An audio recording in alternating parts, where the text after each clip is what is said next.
Good afternoon, everybody, and welcome to this week's Teen Take and Make with Manlius Library. If you received a kit or you are looking to provide your own materials, here's what you're going to need for our two projects today. In your kit, you will have received a squishy bag, which is actually full of fluff. That's this. 2 pieces of fleece material cut into squares. Some yarn, a canvas, and a small bag of paints. You also have received an instruction sheet and a little slip of paper that talks about our teen trivia. It's every other Wednesday, and there's a different topic with prizes going to the top 3 scores. So keep an eye out for that. We're going to start with the craft today. So we're going to set our paints and our canvas and our yarn aside for now. For the craft project, you will also need a pair of scissors. You're going to want a pair that is fairly sharp because fleece can be kind of tough to cut through. So you want a decent pair of scissors. It would be helpful to have a pen or a pencil or a marker, something to mark your pattern. And as I said, we've also got the bag of fluff, which we're going to set aside for now. The first step for this is going to be deciding what shape you want your pillow to be. I'm going to do a very simple circle, but you could make yours any shape that you want. Now, one of the reasons I'm going with a circle is I have a built-in pattern right here with a bowl. So I'm just going to take a bowl and put it upside down on my fleece. Okay, now you could print a shape. You could print a heart or a star would be difficult, but you could probably do it. You could just do something simple like a square. You could do any shape that you want. I'm going to go with a circle. It's very simple. So I'm going to take my pen and I'm going to draw with this marker, which I picked because it's different enough to show up, but it's not so different that it will show once the pillow is done. So I'm going to make my circle. This is going to be the size of my pillow. Set that aside. So what we're actually going to do is cut out about an inch out. And this doesn't have to be perfect. You can always trim your fringe later. But we're going to cut out, I'm going to make another circle around the outside about an inch. All the way around. Now, the important thing with this is making sure you've got both pieces of fleece under both patterns, or under both circles or squares or whatever you would like to do. Okay, so we're going to do that. And then, I've got fuzz on my marker. We'll take that off. And then we're going to cut out around the outside. And what we're ultimately going to do is cut fringe all the way around into the inner circle and then tie it. And that's how we're going to make our pillow. So we're going to cut out this through both pieces of fleece, cut all the way around.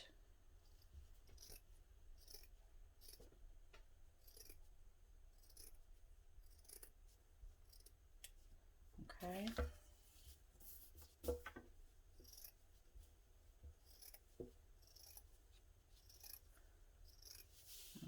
All the way around your pattern, making sure you keep your fleece pieces together.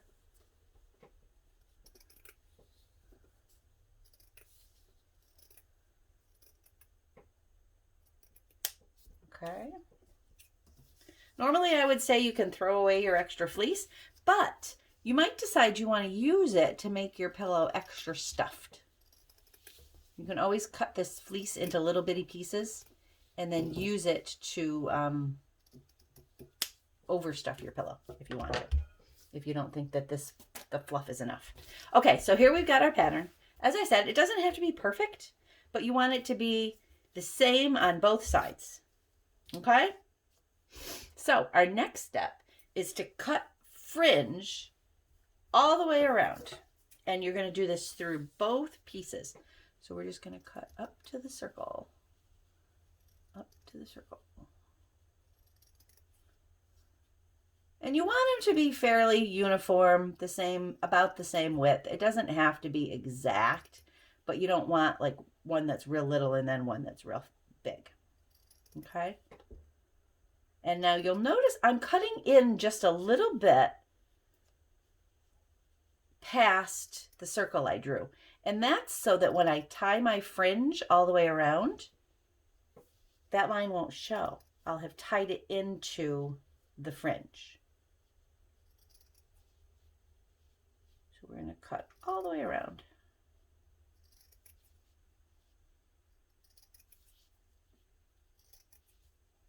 Okay. Last one.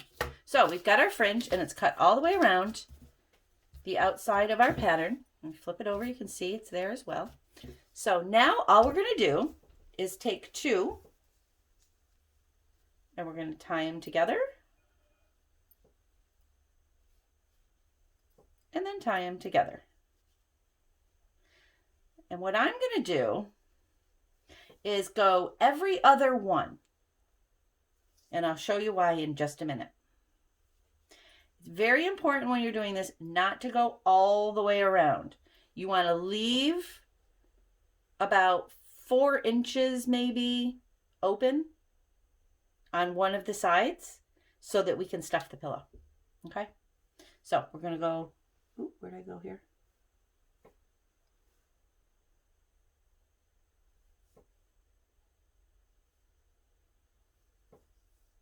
All right, that goes, those go there. Okay, lost my spot. Let's undo that. This is what happens when you start talking and in the middle of doing something. Okay, so skipping one, going to the next one.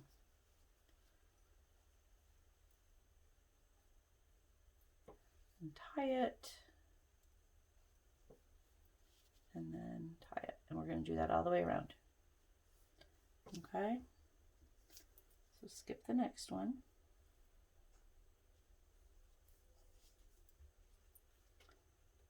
Tie it.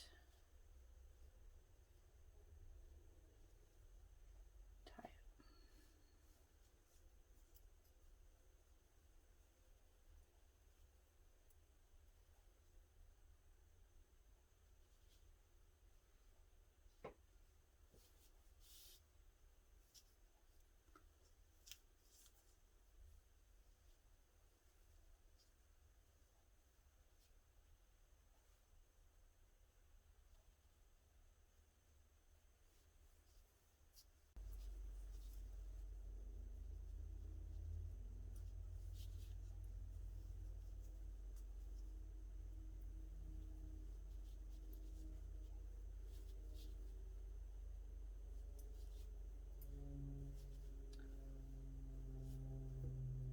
Okay, this will be my last one. Wait.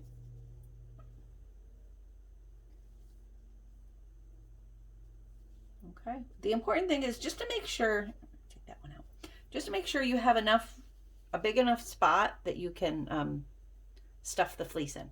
So, or stuff the fuzz in.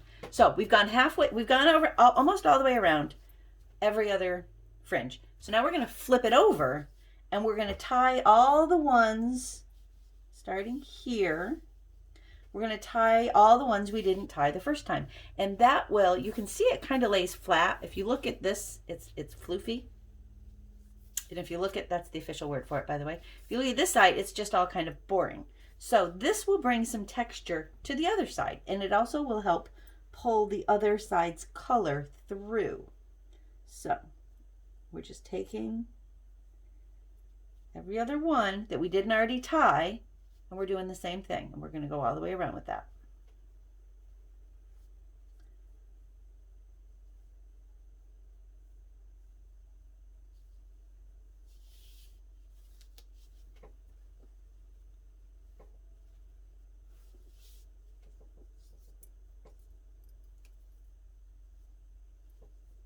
It's a little trickier to find them, but again, once you get going,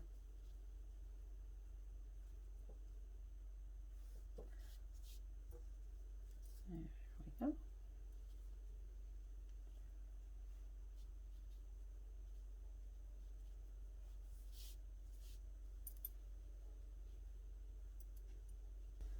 Okay, I've got, this is the last one before I've got my section.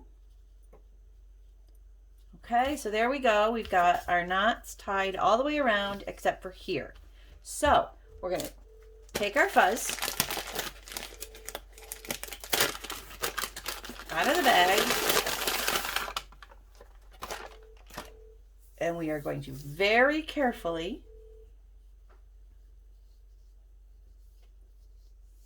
put the fuzz in the pillow.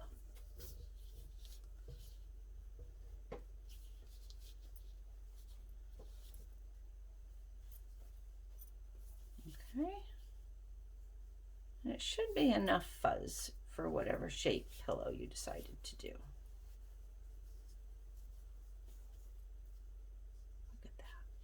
It's perfect. Okay. So then all we have to do is tie off that last little bit. So find your last knot. This is a little trickier. So this was my last knot here. So I'm going to take the next one.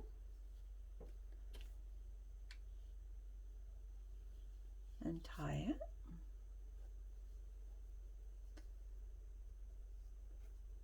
And I'm just going to continue along upright like this. You could do the flipping over every other. I don't think with this last little couple inches it's going to make a big difference.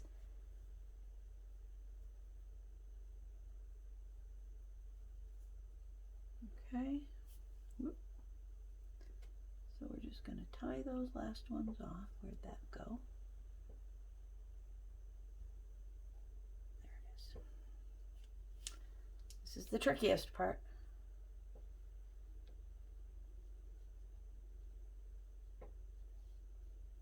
Right. Sometimes you just have to untie it and start over.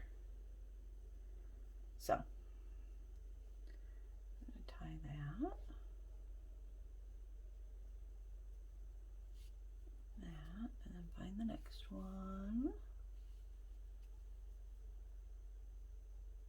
and tie that,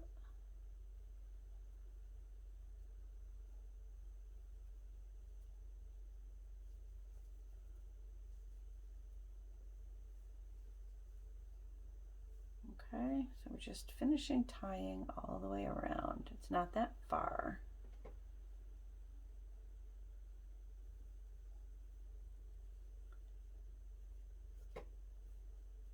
This is definitely the spot where I get most easily turned around backwards with my fringe though.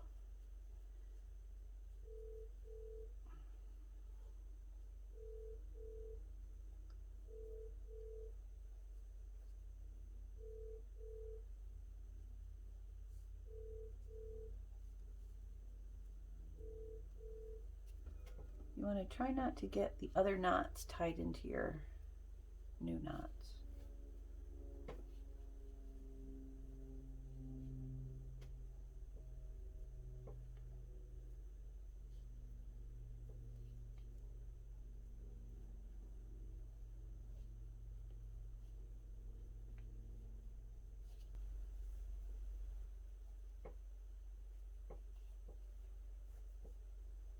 And I somehow ended up with one extra fringe, so somewhere in there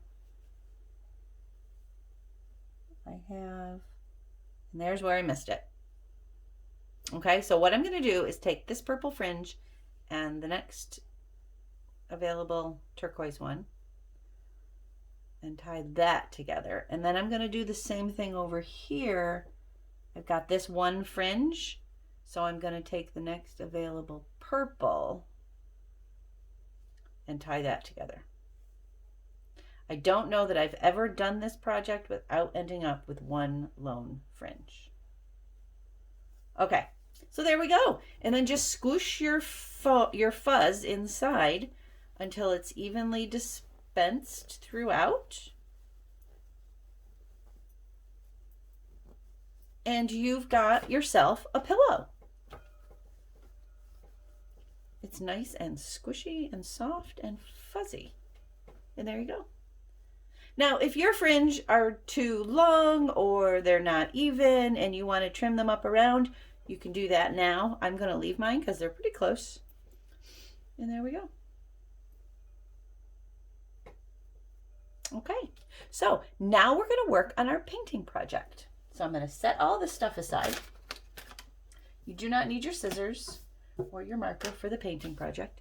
All you need for this is your canvas, your yarn, and your paints. And it wouldn't be a bad idea to have a cloth, a damp cloth, because this one is a messy project. So I'm going to go get a damp cloth. I'll be right back. Okay, I've got a damp cloth, and it's not a bad idea to have an old paintbrush or something else to help you maneuver your yarn in and out of the different cups. So this is yarn painting, and it's very simple and can have stunning results. I'm going to open up all 3 tubs of paint. I also gave everybody a very small container of white paint in case you want to do different shades of the colors. I'm going to set that aside for now. So we're going to take one, all you do is you take one of your pieces of yarn and pick a color, and this is where the paintbrush comes in handy. Pick a color, and you want to completely submerge it all except for about that much of a tail, okay? So you want that to be completely submerged.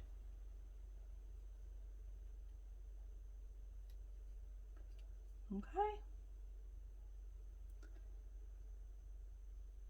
So your whole piece of yarn, with the exception of this little tail that you hang on to, gets covered in paint. And then you're going to lift it up, and you'll see how it's covered in paint. And the one thing I forgot, so we're going to back up. The one thing I forgot is a cup of water for rinsing your brush in between. So I'm going to take my cup and go get some water. I'll be right back. All right, I've got my cup of water. I'm going to lift my paint. Let's move these a little bit out of the way. I'm going to lift my yarn out of the cup and make sure it's not dripping. And you're just going to set it down in whatever pattern direction you want. And you're going to leave that tail off the edge. Now, we're going to do this with all of the colors. And the important thing here is that all of your tails are going to be off in the same spot. And I will show you why when we get to that part. So I'm rinsing my brush. I'll set the pink aside. And we'll do blue. Take another piece of yarn. I gave everybody several pieces of yarn. You have more than enough to do each color at least once. Okay, so we're going to do the same thing. We're going to put this yarn in here, and we're going to submerge it completely except for that tail. Okay. Now, if you want to get in here with your fingers and do this, have at it. These are acrylic paints. They will definitely wash off your hands. Your clothes are another story, as is furniture. You'll see I have newspaper down. Okay, so we've got that all submerged.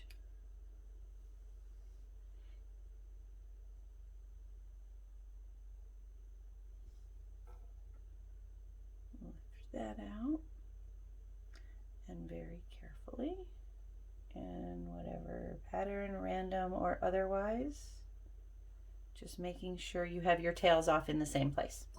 Okay?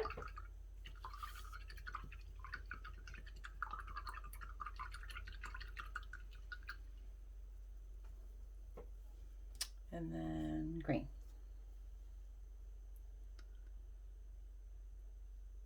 So doing, again, the same thing.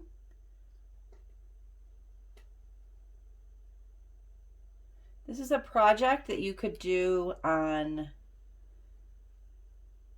copy paper, regular copy paper or construction paper, and you could make yourself some wrapping paper or stationery. If you use the white to make the colors really light, you could almost make it look like a watercolor. But you could make wrapping paper with it, or just a really pretty print to hang on your wall. Okay, so we got the green. You just really want to make sure the whole thing is saturated and covered. Okay, whoop. All right, and then I think we'll start this one up here.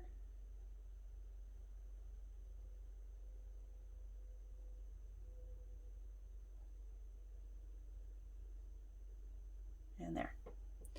Okay. Now I'm going to rinse off my brush. Set it in the water. Now what you're going to do, let's set those aside, is take all three of your tails at the same time, okay? And you're just going to pull.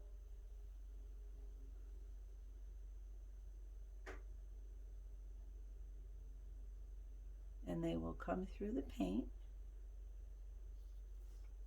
and leave a design. Now, because we've saturated the paint the way we did, you can actually, without even re-dipping them, very carefully separate them and put them back down with the tails facing in a different direction. If you want to resaturate them or do other yarn, you could do that. But I'm going to just do this and lay these down in a different direction.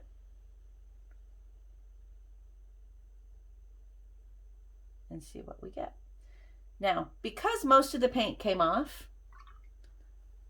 in the first run across, I'm going to use my paintbrush and just tap down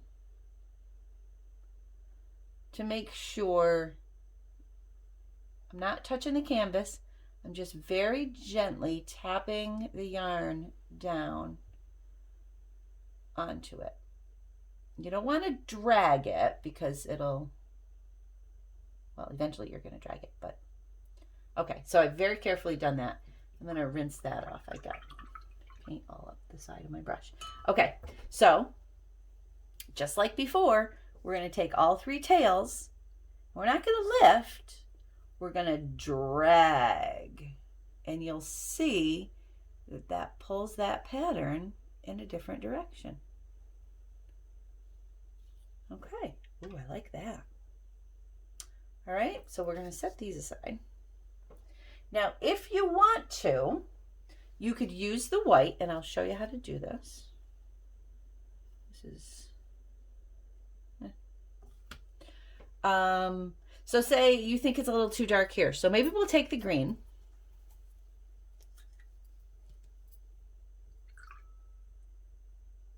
And we'll add some white to it.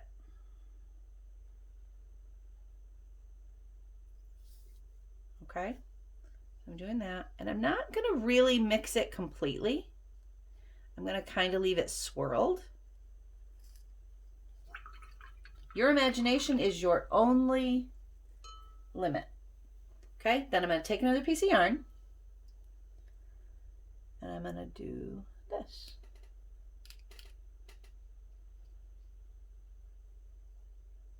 Just like we did before, just completely submerging it.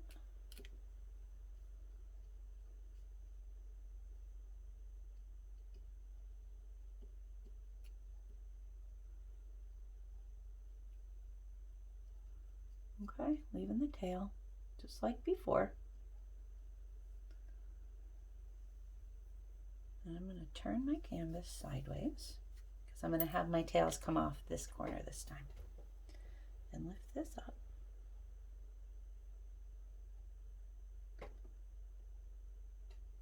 And do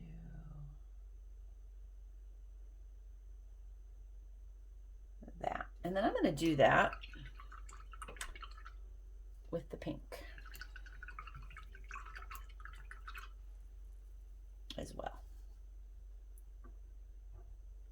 some white. There's enough to add to all three if you wanted to. And I might, we'll see. So, set the green aside. Doing just like we did before, leaving it a little swirled. Take another piece of yarn. Everybody should have 6 pieces of yarn in their kit. We're going to do just like before. You do not have to do this. As I said, your imagination is your only limit.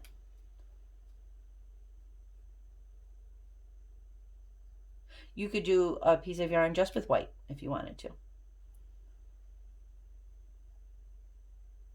You could also, if you wanted to, you could let your picture dry after one swipe over with the yarn and then do another one, which would give you a little bit more of a layered look as opposed to it all swirling in together. So we're going to do this.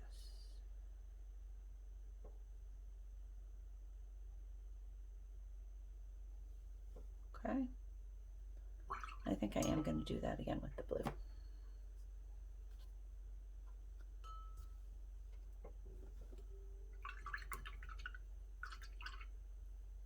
Okay, I'll throw the rest of the white in the blue.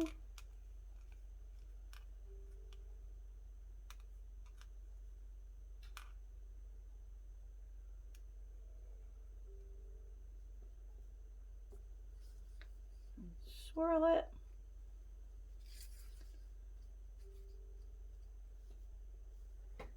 Take that last piece of yarn. If you have more yarn at home, you're welcome to cut it up and keep going. Or if you have other paint cups left over from other projects perhaps, or you just have other paints and you want to do it. This really does work best with acrylics. Watercolors are just definitely too watery for it. If you wanted to give a kind of a muted watercolor look, I would recommend watering down your watercolors and doing it that way. Okay, so last one. And we'll start it over here.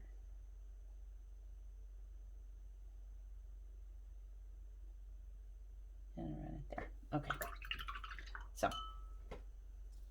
I am going to cap the paints. Remember, if you cap your paints, they should stay very nicely usable. If they get a little thick, you can always add water to them. But I have had some capped paints sitting here for a long time, and they're still, just to show you, these have been here since November. I think November, maybe October. And they're still perfectly fine. They're a little thicker, but this was a little thicker base paint. So you see, as long as you keep your paints capped, they are still usable. Let's put those back over here again. Okay.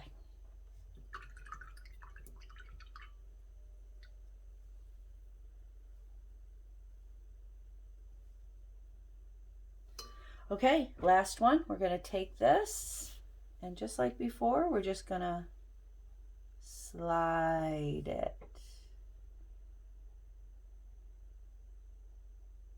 right across the canvas. Oh, that's pretty. That looks like a flower. Now, if you wanted to, you could keep going. You could paint until every inch of it is covered. You don't have to. You could also use your brush to touch it up just using your paints. But I like mine the way it is. So I think I'm going to set that yarn aside. I'm going to get cleaned up and I'll be right back for some final words. All right. Well, thank you for joining me today, everybody. We ended up with a very lovely print that would look equally nice on the wall in a frame or on construction paper. You could do the same process, as I said, and make some wrapping paper. Make your own wrapping paper. I like how this leaves texture on the canvas. And we also have a soft and squishy and very cozy pillow. that we didn't even have to sew. So I hope that you enjoyed our projects today. Register if you are local to the Manlius, Fayetteville Manlius district in the area. You, wow, I have to start that over again.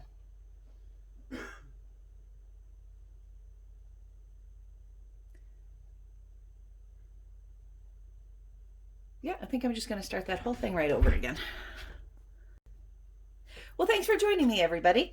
I hope that you had fun today. We made a lovely print or painting that would look equally nice hanging on the wall. Or, as I mentioned, you could use this technique and make your own wrapping paper. It does leave a nice texture to the work.